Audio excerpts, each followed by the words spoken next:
I decided to remodel my room. Oh, the word is not remodel, because if I say remodel, it sounds as if I'm going to do like big changes. No, I decided to add some frames to my walls. Yes, and I have some frames, but then I wanted something, all these girly kind of frames, and I'm kind of cheap, so I'm doing it myself, DIY. So I'm doing everything by myself.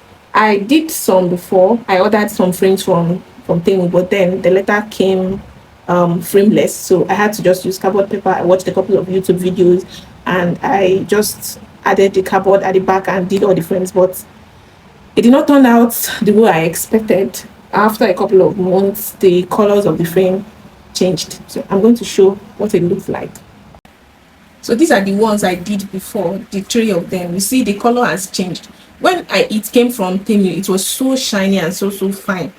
But because I didn't laminate the paper, so the color is now looking faded. So I'm going to be doing others from scratch. I want it to look more beautiful, and also I want it to relax on the wall and not just like be moving about like this shaky kind of vibe that it's having. So to begin, I've already gotten some of the pictures I want. I got them from Canva. So I went to Canva, opened up Instagram content, like that 4.5 size. So I chose some of the pictures that made sense to me. I used watercolor and aesthetic. So instead of the pictures, instead of going to the images, you go to the graphic section. So that's where you get images like this also, like this, and things like this. So I got the image from Canva, then I downloaded it to my phone. Then I went to all these computer center, and they printed those pictures. They printed it as an A4 document for me.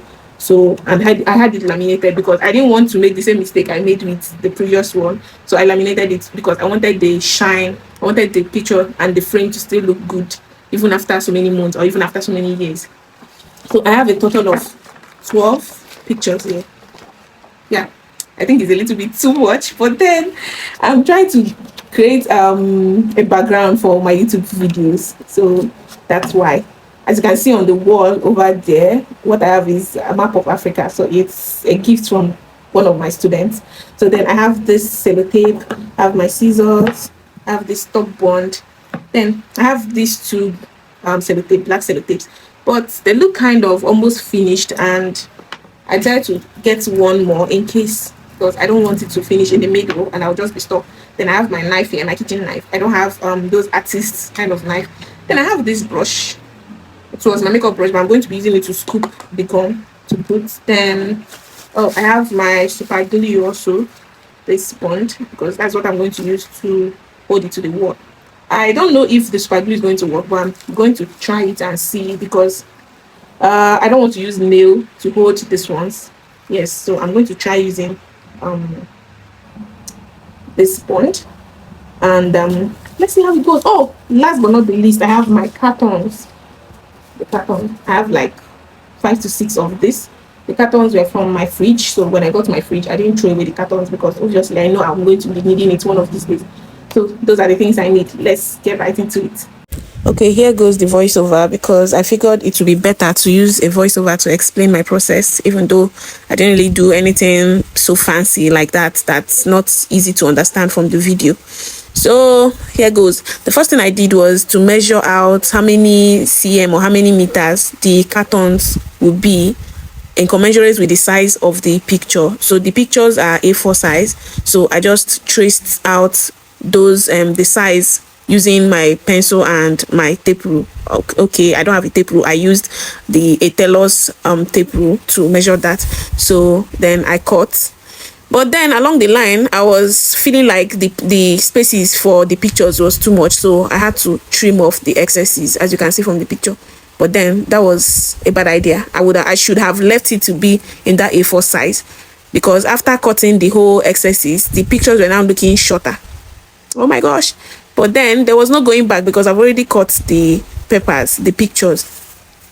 So the next thing I did was to use my top bond at the back of the carton, then attach the picture on it.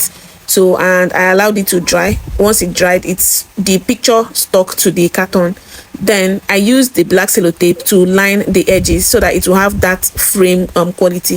Of course, some people use this plastic wrap that people use for their Pinterest frames, but I don't have that. So what I have is my black tape. So I use the black tape for all the sides. So after the black tapes, the next thing was to figure out how I'm going to put it on the wall.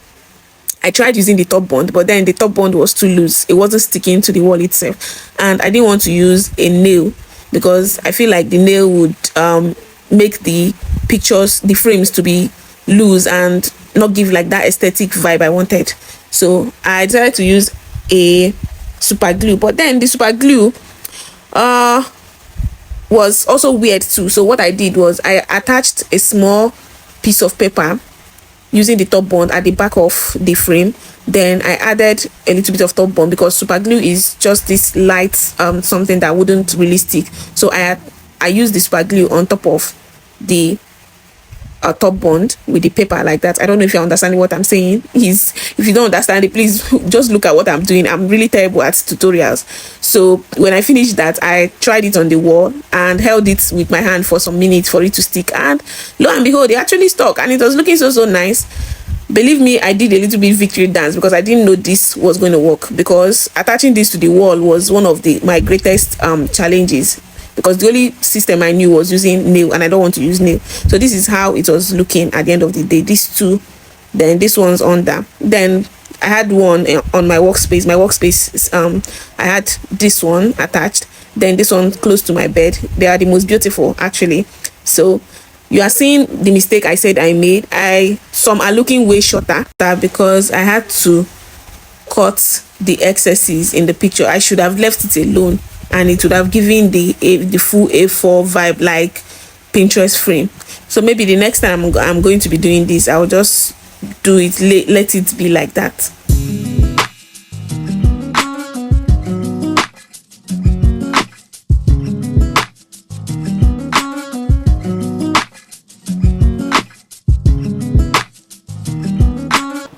Oh my gosh, I'm exhausted. Like, this picture frame, it virtually took me 2 days.